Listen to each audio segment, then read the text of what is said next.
কবিতাৰ শিৰোনাম যুদ্ধৰ বিৰুদ্ধে। কবি চিৰঞ্জীৱ জৈন। মই পৃথিৱী প্ৰত্যক্ষ কৰিছোঁ, যুগে যুগে যুদ্ধ দাবানল, প্ৰতিশোধ নতুবা পৰিসীমা প্ৰসাৰৰ হিংস্ৰ কামনা।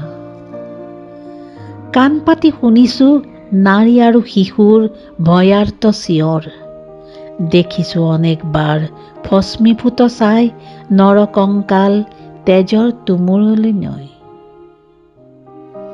কুৰুক্ষেত্ৰ ক্ৰিমিয়া, আল-খাফাজী ইৰাক ইউক্ৰেইন নতুবা ইজৰাইল গাজা, ভেনেজুৱেলা নতুবা ইৰাণ। ময়েই লাঞ্ছিতা হওঁ, ময়েই লুণ্ঠিতা হওঁ, মই যে পৃথিৱী, মই মা। মানুহৰ মই অনন্ত সম্ভাৱনা। আহা, আমি নিৰ্বাপিত কৰোঁ যুদ্ধৰ লেলিহান শিখা। অসূয়া পৰিহৰি আৰম্ভ কৰোঁ নতুন সংলাপ। মনত পেলাওঁ আহা কলিংগৰ ছাইত পল্লৱিত হোৱা অমল গোলাপ।